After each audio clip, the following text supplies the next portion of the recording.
تصريحات غوارديولا قبل مباراة اليوم في دوري الأبطال. صحيفة فرنسية شهيرة تعلن عن مفاجأة بشأن محرز.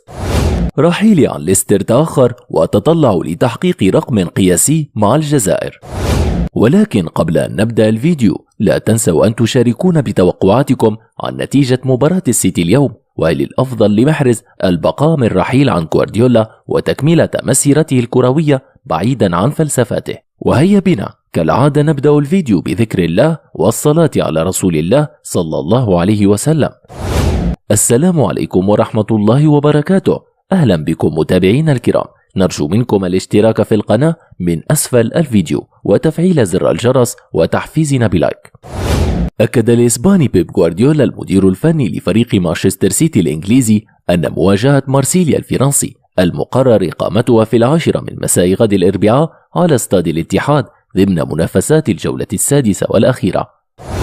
أكد الإسباني بيب غوارديولا المدير الفني لفريق مانشستر سيتي الإنجليزي أن مواجهة مارسيليا الفرنسي والمقرر إقامتها اليوم الأربعاء على استاد الاتحاد ضمن منافسات الجولة السادسة والأخيرة من مرحلة المجموعات لمسابقة دوري أبطال أوروبا بالموسم الكروي الجاري 2020-2021 ستكون ممتعة. مشيرا إلى أن السيتيزنز يسعى لتحقيق الفوز وحصد ال3 نقاط، قال فيها غوارديولا في المؤتمر الصحفي الخاص بالمباراة: ستكون مباراة ممتعة أمامهم، من المهم بالنسبة لهم محاولة التأهل إلى الدوري الأوروبي، ونحن سنحاول كذلك الفوز.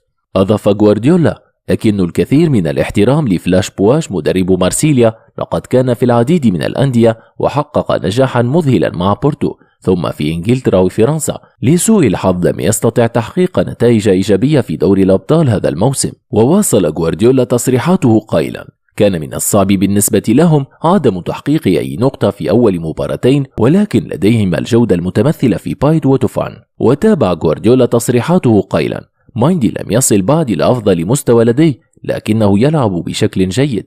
عندما يتمكن من التدريب بشكل منتظم وتتوقف الإصابات، يمكن أن يوضح لنا مستواه الحقيقي. وربما يشارك غوارديولا ببعض اللاعبين الأساسيين من ضمنهم محرز، كما تعودنا على غوارديولا وتفكيره المفاجئ.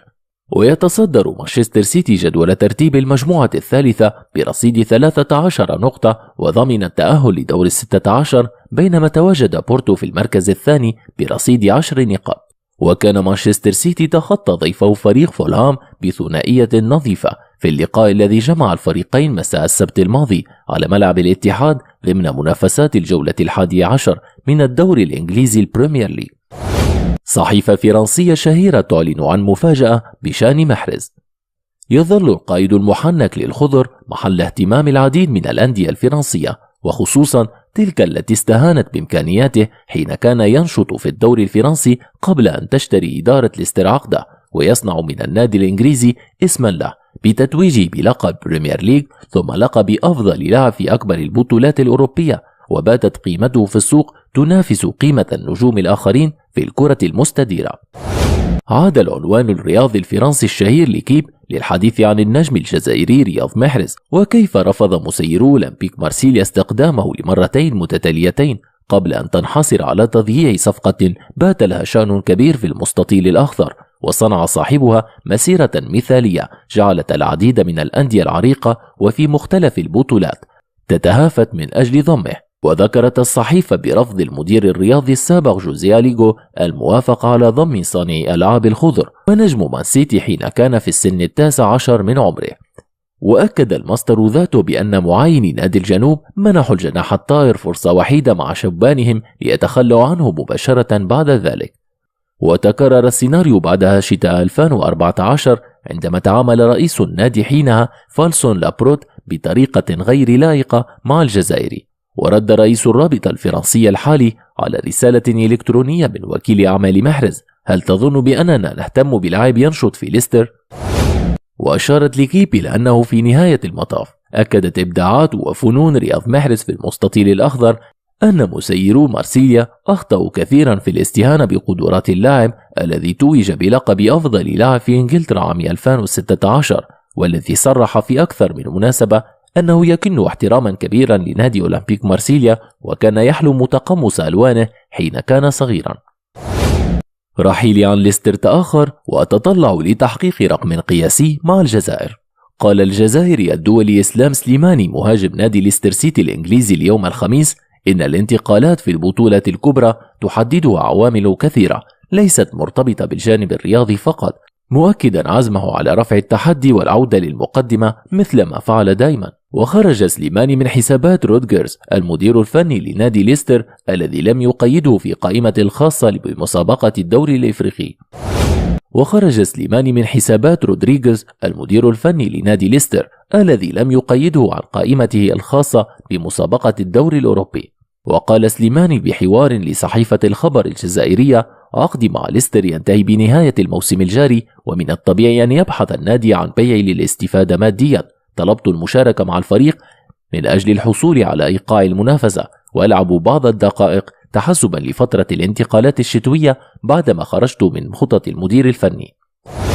وأضاف بأن كان من المفترض أن أغادر ليستر خلال سوق الانتقالات الصيفية، كان للأسف لم يتحقق ذلك وتم تأجيله إلى سوق الانتقالات الشتوية، وهو ما استعد له منذ الآن عبر التدرب بكل جدية واللعب مع الفريق الرديف. وكشف سليماني عن اتصالات مع بعض الأندية للانتقال إليها في فترة الانتقالات الشتوية دون الكشف عنها، مشددا على أنه لا يريد استباق الأحداث ولا يعرف إن كان سيبقى في أوروبا أو ينتقل إلى الخليج. وأشار إلى أسباب لم يحددها حالة دون انضمامه لنادي ليون الفرنسي في فترة الانتقالات الصيفية.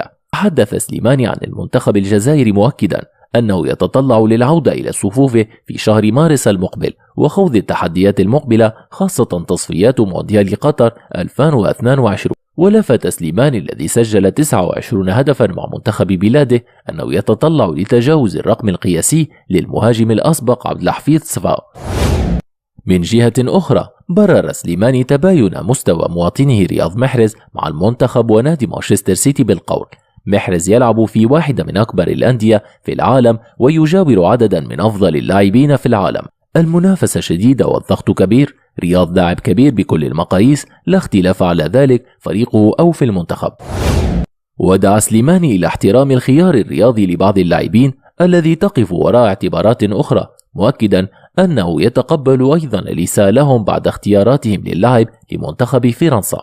واختتم: ربما عوار لاعب ليون الفرنسي وفقير لاعب بيتيس الإسباني، وآخرون يحبون الجزائر أكثر من الذين انتقدوهم. علينا أن نحترم خياراتهم، وعلينا بالمقابل أن نكف عن الحديث رياضيا عليهم. عوضا عن ذلك يجب التركيز على لاعبين والحديث عن عطال وبوداوي وعما يفعله بن 70 هذا الموسم، حيث شرف الكرة الجزائرية ويقدم مستويات عالية مع فريقه في ألمانيا ومع المنتخب.